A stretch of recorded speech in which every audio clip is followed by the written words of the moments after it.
Amadas irmãs, amados irmãos, vamos começar o treinamento de hoje, que é sobre os serafins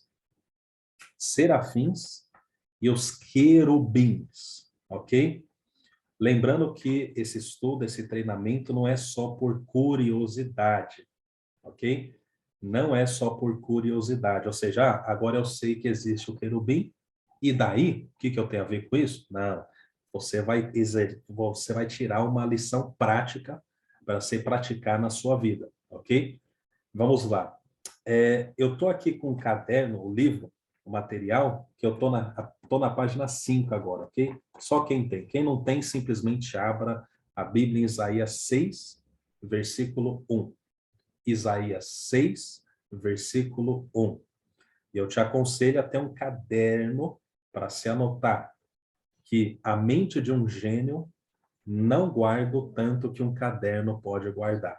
Mesmo que a nossa mente seja a melhor do mundo, o caderno faz toda a diferença, amém? É por isso que às vezes a gente faz aquela listinha de compras, para não esquecer, ok? Então a mente, ela nos engana fingindo que vai lembrar, ok? Isaías 6, versículo 1. Eu vou ler até o 7, ok? Tenha paciência. No ano em que o rei Uzias morreu, eu vi o Senhor. Você vai ver Deus. Ele estava sentado em um trono alto, e a borda do seu manto enchia o templo. Acima dele havia serafins, cada um com 6 asas. Com 2 asas cobriam o rosto, com 2 cobriam os pés, e com 2 voavam. Diziam em alta voz uns aos outros: Santo, Santo, Santo é o Senhor dos Exércitos, toda a terra está cheia da sua glória. Olha só, não estão dizendo toda a terra está cheia de problema. Estão dizendo aqui toda a terra está cheia da sua glória. Suas vozes sacudiam o templo até os alicerces, e todo o edifício estava cheio de fumaça. Fumaça, meu Deus, fumaça. Então eu disse: estou perdido, o profeta dizendo, é o meu fim, pois sou um homem de lábios impuros e vivo no meio de pessoas de lábios impuros. Meus olhos, porém, viram o Rei, o Senhor dos Exércitos. Então um dos serafins voou em minha direção, trazendo uma brasa ardente que ele havia tirado do altar com uma tenaz. Tocou meus lábios com a brasa e disse: veja, esta brasa tocou seus lábios. Sua culpa foi removida e seus pecados foram perdoados. Amém? Amados irmãos, no céu, na região celestial, na região espiritual, existem vários tipos de seres, né? Muitas vezes a gente conecta um anjo, não sei de onde que veio esse papo, essa conversa, né? Que o anjo ele é loiro e com cabelo encaracolado, né? E tá sempre vestido de branco. Nem sempre, né? Claro que com certeza existem anjos assim, mas nem todos os anjos têm o cabelo encaracolado e amarelo, amém? De ouro. Aqui na Bíblia, nós vemos um outro tipo de ser celestial. Semana passada a gente falou dos anjos em geral. Aqui nós temos um ser celestial que está dando o nome específico, é serafim. Quem são os serafins? Teologicamente e biblicamente, os serafins são os anjos ou seres celestiais que estão envolvidos na adoração. Anjos que adoram a Deus. Tanto é que vocês estão vendo aqui que eles dizem o quê? Santo, santo, santo é o Senhor dos Exércitos, toda a terra está cheia da sua glória. Olha que bonito o céu. O céu tem mensageiro, tem o carteiro, só que lá no céu o carteiro não ganha pouco. Ele ganha o mesmo tanto daquele que vai para a guerra, ok? Tem os anjos de guerra, que é da classe de Miguel. Não existe só Miguel no céu, mas Miguel é um anjo de guerra. Gabriel é um anjo de guerra, mas também um anjo que traz mensagens. E aqui os serafins, eles são anjos de adoração. Eles adoram a Deus. Olha que bonito. Eles adoram a Deus. E constantemente eles estão dizendo que Deus é santo, santo, santo. Eu lembro de uma visão que um homem teve que ele disse assim: como que os anjos conseguem ficar só dizendo santo? Não fica chato uma hora? E aí o Senhor revelou para ele que sempre que eles dizem santo, é porque eles estão se maravilhando. Porque desde a eternidade, sempre que eles dizem santo, eles veem um detalhe novo na glória de Deus. Imagina, sempre que você olha para Deus, uau, você se maravilha e diz, nossa, tu és santo. Mas os anjos não estão ali há 30 anos, 40, 50, 70 anos, 10 anos. Eles estão desde a eternidade. E mesmo assim eles continuam se maravilhando da grandeza e da glória de Deus.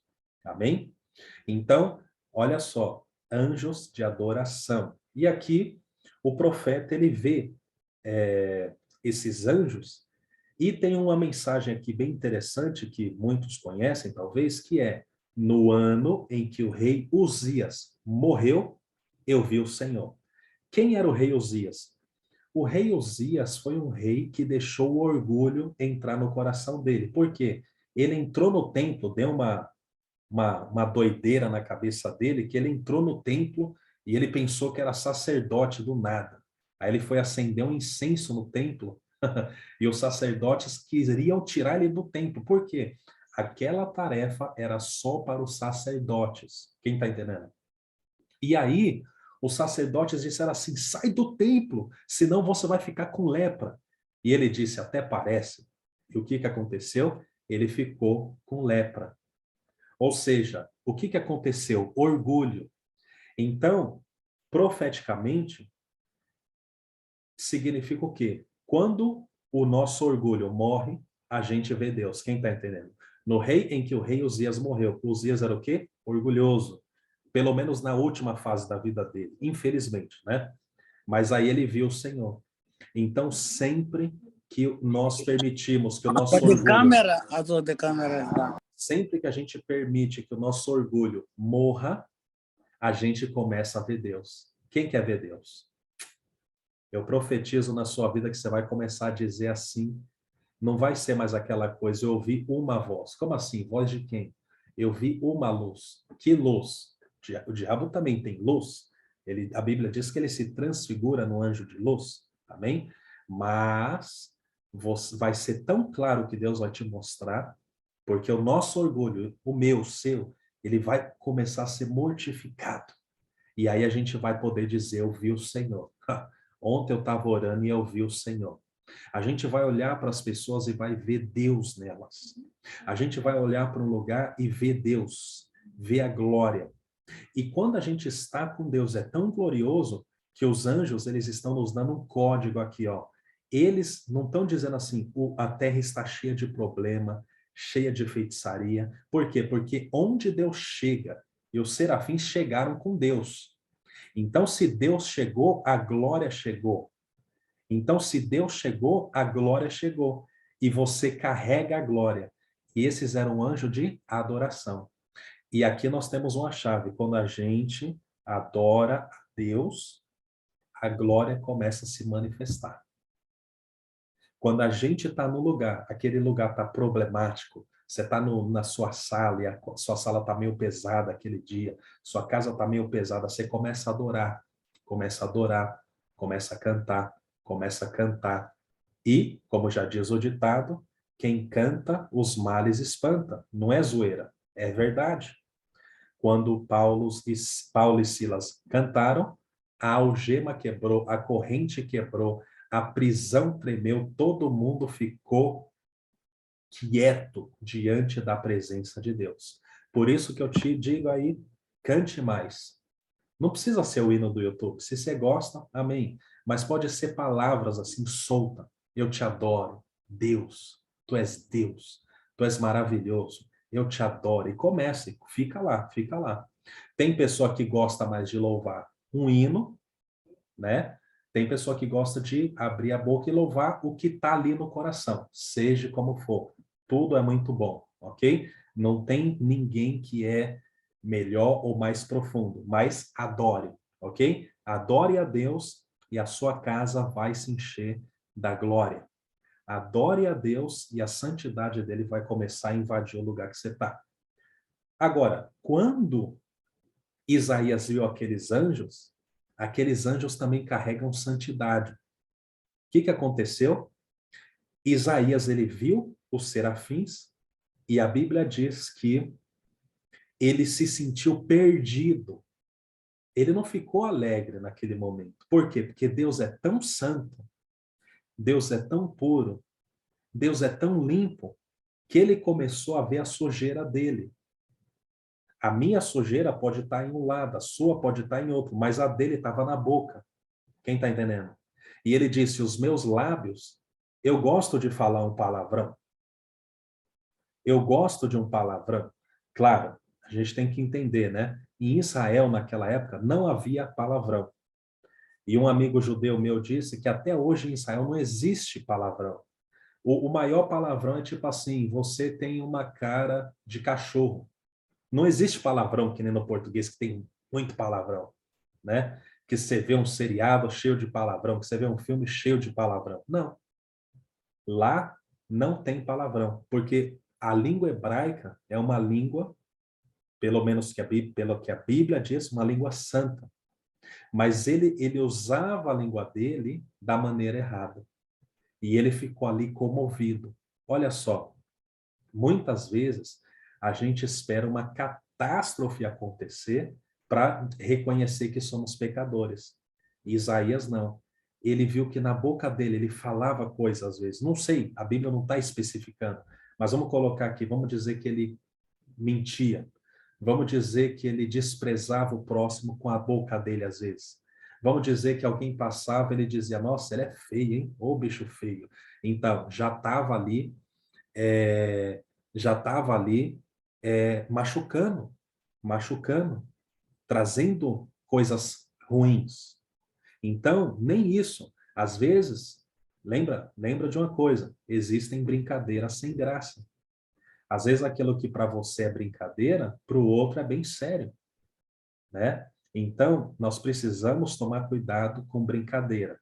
Se a gente vai brincar, tenha certeza que a pessoa gosta da sua brincadeira. Se você não sabe se a pessoa gosta da sua brincadeira, é melhor não brincar, porque você pode acabar machucando a pessoa, ok? Então, ele ficou ali, Senhor, eu não sou puro que nem o Senhor, eu não sou santo que nem o Senhor, eu quero. Só que ele não podia com a força dele. Muitas das vezes no mundo espiritual é assim, você quer se santificar, você quer se purificar, você quer melhorar, mas você sente que há uma barreira, algo que você não consegue sozinho. Só que aí veio os serafins. O que os serafins fizeram? Eles trouxeram uma brasa de fogo, que eles tinham tirado do altar de Deus, porque a Bíblia diz que no altar de Deus tem fogo. Tem fogo. E o fogo era tão quente que até o anjo teve que usar uma tenaz, que é aquele negócio que pega a brasa. Quem está entendendo? Que pega a brasa. Então, Deus é tão santo que até o anjo, para pegar algo da parte dele, não pega com a mão. Aquele fogo não dá para ninguém pegar com a mão. Só que o fogo, olha que bonito, o fogo, a brasa, que o anjo não conseguiu pegar com a mão, Isaías conseguiu receber na boca. E Deus purificou ele. Deus santificou ele. Está escrito aqui. Deus tocou os lábios dele com a brasa e disse, sua culpa foi removida e seus pecados perdoados. Aí vem aquela ideia, ué, pastor, mas quem perdoa é Jesus, quem faz é Jesus. Sim, quem faz é Deus, só que ele tem os instrumentos dele. Quem está entendendo?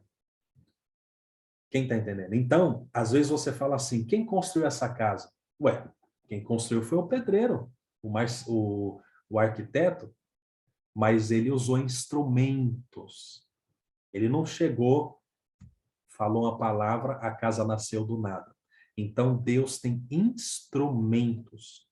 Pastor, sempre que eu peço perdão, um serafim aparece? Não estou dizendo isso, mas estou dizendo que a Bíblia relata que às vezes, no momento que a pessoa tem culpa nela e tem pecado, e ele quer melhorar, Deus envia esses seres celestiais para tocar com fogo, porque tem pecado que só se resolve, meu Deus, com fogo. Tem pecado que, além de ser perdoado, tem que tacar fogo, senão ele volta. Quem está entendendo? Talvez você está passando por algo que você diz, pastor, eu não estou aguentando. Eu quero melhorar. Você não está entendendo, pastor. Eu estou entendendo sim. Eu quero melhorar. Eu peço perdão e faço de novo. Peço perdão e faço de novo. O Senhor está dizendo, eu vou colocar minha brasa. Eu vou colocar minha brasa lá naquele lugar que está se desviando da vontade de Deus. E Deus vai fazer como a cirurgia, vai colocar bem naquele lugar e vai te santificar. Amém? Então, os serafins são anjos de adoração, são anjos que ajudam você a ser santificado. Então, muitas vezes, quando você está orando assim, Senhor, me santifica, me santifica, me santifica, talvez você não vê, ou vê, ali os serafins começam a agir. Quem está entendendo? Os serafins começam. Quando você está orando assim, Senhor, vai guerreando, guerreia, guerreia, joga por terra, aí os anjos da classe de Miguel começam a se manifestar. Os anjos que começam a guerrear com a espada na mão e tal. Quando você quer uma mensagem de Deus, Senhor, revela a tua vontade, anjos da classe de Gabriel, mensageiro, começam a se revelar. Quem está entendendo esse mistério? Então, depende da situação, da oração que você faz, seres espirituais diferentes também se manifestam. Não é interessante isso? Não é interessante que sempre que a gente está numa oração, por isso, aí vamos ver quando que vem o cavalo de fogo, que eu quero ver também. Cadê ele? Ué, cadê o carro e cavalo de fogo? Vamos ver se um dia a gente acha eles por aí. Mas vamos falar agora dos querubins. Vamos falar agora dos querubins. Página 6 do material que a gente tem aqui. Se não, abra a Bíblia em Ezequiel 10, 18, ou simplesmente ouça e depois ouça novamente a gravação. Ezequiel 10, versículo 18. Então, a glória do Senhor se afastou da porta do templo e parou sobre os querubins. Agora a gente está falando não de serafim, mas de querubim. Os querubins carregam a glória e o trono de Deus. Eles têm 4 faces. Olha só o que está escrito em Ezequiel 1:10. E a semelhança dos seus rostos era como o rosto de homem, e do lado direito todos os 4 tinham rosto de leão, e do lado esquerdo todos os 4 tinham rosto de boi, e também tinham rosto de águia, todos os 4. Ezequiel 1:10. Olha que interessante. Os querubins são um pouquinho diferentes, ou bem diferentes dos serafins. Serafim, anjo de adoração. Querubim é uma mistura, é um ser misterioso, é tipo um ser de guerra, de proteção, e também um ser que carrega a glória de Deus. Porque quando Ezequiel viu a glória de Deus, já é outro profeta. O que viu os serafins foi Isaías, o que viu os querubins foi Ezequiel. Quando ele viu que embaixo do trono, então era anjo forte, viu? Embaixo do trono tinha 4 serafins de cada lado carregando o trono de Deus. Quando a gente chega na carroça, não tem o cavalo lá na frente? Então, Deus também tem, ele vem com os querubins galopeando. Pode parecer uma coisa assim, na nossa mente não cabe. Como assim? Se Deus quiser vir, ele vem. Não precisa de querubim. Mas Deus, ele compartilha das ações dele com a criação. É por isso que ele quer te usar. É por isso que ele quer te usar para pregar, para louvar, para evangelizar, para curar, para libertar, porque ele compartilha do que ele é conosco. Ok? Aceite. Aceite.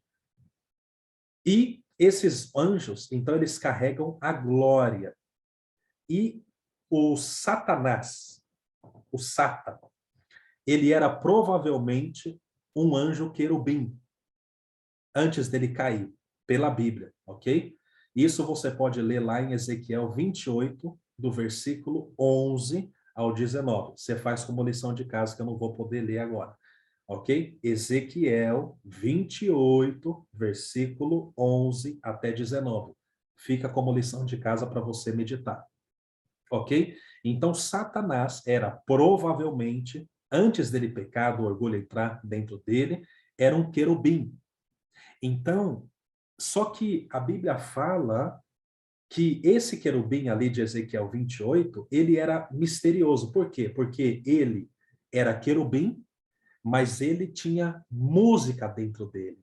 É por isso que as pessoas falam que o Satanás, antigamente, ele era um anjo que trabalhava na adoração do céu. Então, por isso que o inimigo ele é tão astuto, porque ele entende de louvor, ou seja, de música, ele entende de guerra, porque o querubim também é anjo de guerra, ele entende de glória, porque o querubim carrega a glória de Deus, e ele entende de tudo isso. E a Bíblia diz que era um querubim ungido.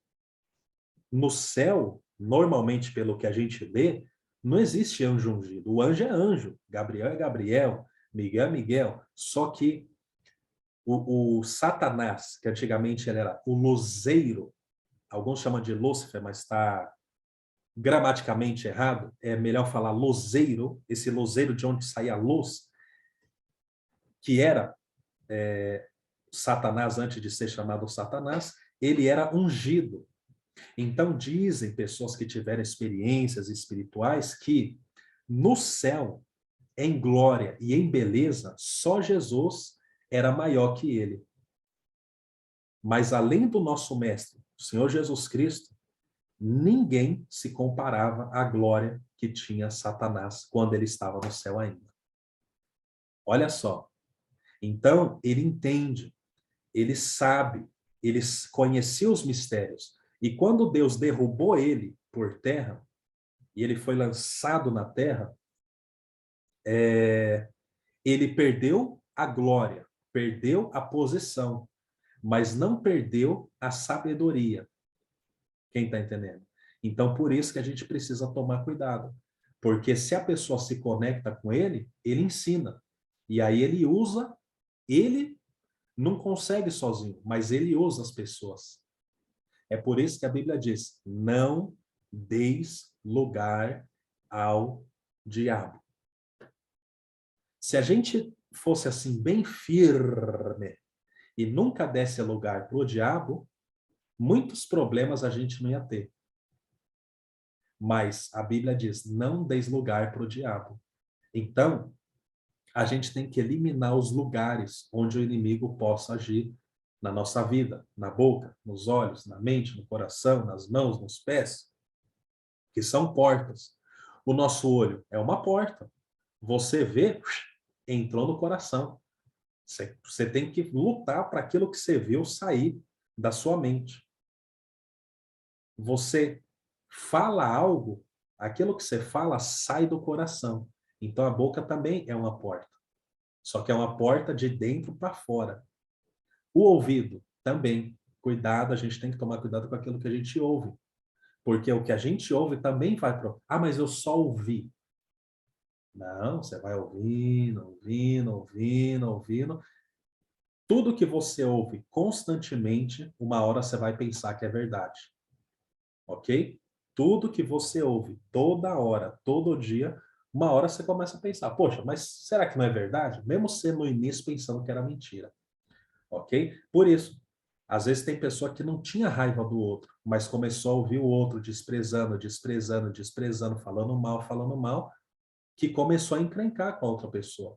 No início não tinha nada contra ela, mas ouviu tanto os outros falando mal dela, que você falou, peraí, mas tem razão, viu? Já tô nervoso com aquela pessoa. Aí, cuidado quem você ouve, ok?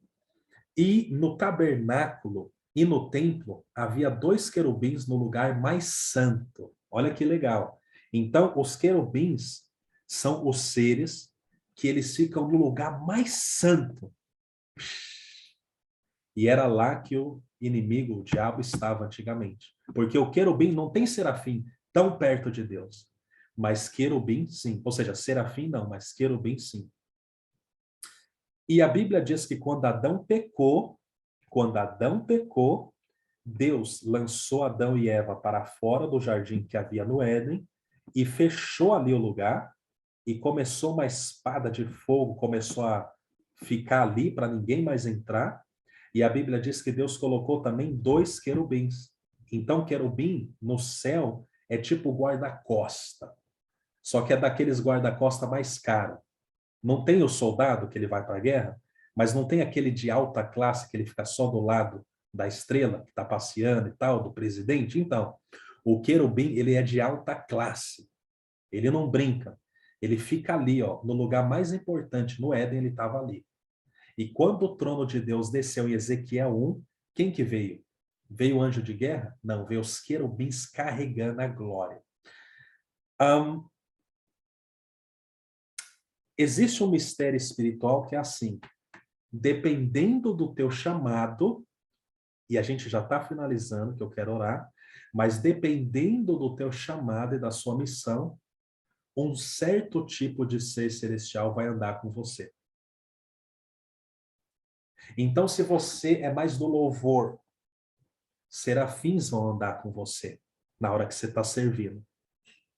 Se você é alguém que onde você chega, você carrega a presença de Deus, os serafins estarão constantemente perto de você na hora que você serve.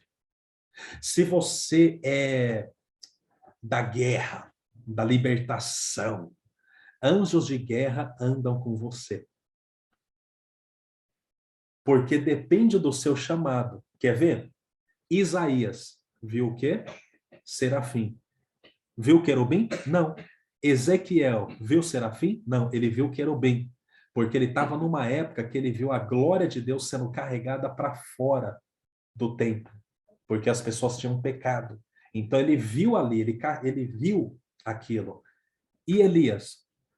A Bíblia não fala que ele viu querubim, nem serafim, ele viu o quê? Ele viu carros e cavalos de fogo. Não é interessante? É interessante. Elias, ele viu carros e cavalos de fogo. Até o sucessor dele, chamado Eliseu, também via carros e cavalos de fogo. Ele era um profeta.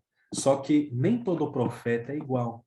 Por isso que tem pessoa que tem problema com isso, que fala assim, o profeta ele tem que ser desse jeito. Não, você não é Deus para dizer como que o profeta tem que ser. Claro, o profeta não vai falar mentira, o profeta não vai ensinar bobagem, mas como o profeta é, você não tem autoridade para falar. Nem eu. Teve profeta que corrigiu, teve profeta que encorajou, quando o povo estava lá embaixo, com o ânimo lá embaixo, Ageu e Zacarias, o povo não queria mais construir templo. Deus levanta Ageu e Zacarias para animar, profetizando para o povo. Vocês vão conseguir. A glória da segunda casa será maior que a da primeira. Foi o profeta que disse. Não por força, nem por violência, mas pelo meu espírito, diz o Senhor. Vai, levanta, Zorobabel. Olha que bonito. Então, depende da época, depende do lugar, depende da pessoa, a maneira que Deus usa cada um. Então, não tente controlar Deus. Deixe Deus ser Deus. Amém? Então, eu profetizo na sua vida que Deus vai manifestar o poder dele. Daniel não viu serafim, querubim, cavalo de... Não viu nada disso. Ele viu o quê? Gabriel. Porque Daniel era um homem das revelações. Daniel, ele viu, ó, coisas futuras, coisas do futuro. E Gabriel é o quê? É o anjo mensageiro que revela segredos. Ok? Então, olha só. Nós ouvimos sobre Gabriel, anjos de guerra, serafim e querubim. Ok? Eu quero deixar uma lição de casa para vocês, que é o seguinte. É muito importante você fazer, que você tem... para de graça. Você tem 6 dias, então você vai conseguir, eu também. Vamos lá. Lição de casa. Você já pode fazer 1000 perguntas, mas ouve aqui. Peraí, deixa eu só tirar o somzinho aqui. Já já você faz milhares de perguntas. Olha só. Primeiro, lição de casa, escreve aí. Montar uma mensagem sobre Isaías 6, versículo 1 ao 7. Você vai fazer uma pregação. Ah, pastor, nunca preguei. Não interessa. Você vai montar uma mensagem sobre Isaías 6, do capítulo, versículo 1 ao 7. Essa passagem que eu li. Você vai montar a sua primeira mensagem. Se você nunca pregou, é a primeira. Se você já pregou, é mais uma mensagem que você vai montar. Como? Isso é interessante, ó. Você vai montar e vai montar essa mensagem como se você estivesse falando para um filho, ou para uma filha, ou uma pessoa que você ama muito. As melhores mensagens que pregamos, ou falamos, ou recebemos, são mensagens que a gente tem num coração que ama. Um pregador raivudo não vai muito longe. Todos nós já tivemos dias de raiva, de nervoso, de frustração. Mas não é bom o profeta ou o pregador pregar nervoso, ok? Tanto é que os antigos dizem assim, um profeta nunca recebe uma mensagem de Deus quando ele está no estado de tristeza e raiva. O profeta precisa primeiro se alegrar em Deus para receber uma mensagem dele. Foi o que Eliseu fez. Eliseu estava irado com o rei Acabe. Aí o rei Acabe veio pedir uma mensagem para ele. Ele falou, vai para a feitiçaria. Ué, você estava esses dias na feitiçaria, desprezando Deus, e agora quer vir falar para mim, se eu tenho uma mensagem? Vai para os deuses do seu pai. Só que ele falou, não, por causa de Josafá, eu vou orar a Deus. Ou seja, por Acabe, ele não teria orado ali. Mas por causa do outro, que era um homem de Deus, um rei de Deus, ele orou. E sabe o que ele fez? Ele falou, toca uma musiquinha aí para mim. Olha que legal. Toca uma musiquinha para mim. Aí o cantor começou a tocar, tocar, tocar. Aí naquele momento a mão de Deus veio sobre ele. É outro segredo espiritual. Quando você está assim com o ânimo para baixo, coloca lá no YouTube um hino. Coloca um hino, um hino, um hino. Aí você começa a se afastar daquele ânimo pesado e se abre novamente para receber as revelações de Deus. Tanto é que tem muitos homens de Deus que antes deles pregarem, eles louvam o hino. Por quê? Porque eles gostam de louvar? Nem sempre. Mas porque quando você louva, você se abre para o mundo espiritual. Amém? Então guarde isso. E essa mensagem que você vai fazer, vai montar, vai ser de 7 a 15 linhas no máximo. No máximo, de 7 a 15 linhas. Não precisa querer não sei o quê e querer que escrever 15. Se estiver 7 linhas já está bom, ok? Uma mensagem escrita. Outra coisa, você vai me enviar uma foto dessa mensagem que você escreveu. Não interessa se a letra é feia, se é bonita, não interessa. Você vai me mandar uma foto para o meu WhatsApp até terça-feira às 19 da noite. Ok? Até terça-feira, 19 da noite, aqui na Alemanha. Ok? Monta uma mensagem. Use a sua criatividade. O que eu posso falar daquilo que eu aprendi hoje como uma mensagem? O que eu diria se meu filho estivesse na minha frente? Meu filho, ó, teve um dia que o profeta estava ali e ele estava todo quebrado, ele estava com culpa e Deus veio ali. Use a sua criatividade, ok? Uma mensagem de 7 a 15 linhas, escrita. E eu quero receber foto dessa mensagem que você vai escrever e vai preparar, ok? E aí, por causa do tempo, não dá para todo mundo compartilhar na hora, mas semana que vem, 2 pessoas vão compartilhar aquilo que você me mandar. Eu não vou sortear, porque aqui não está ninguém no baú, no domingão de não sei o quê, mas eu vou escolher 2 pessoas para você compartilhar a mensagem que você me mandou pelo WhatsApp. Tudo bem? Tudo firme? É isso. Quero orar por você. Alguém tem pergunta? Alguém tem pergunta?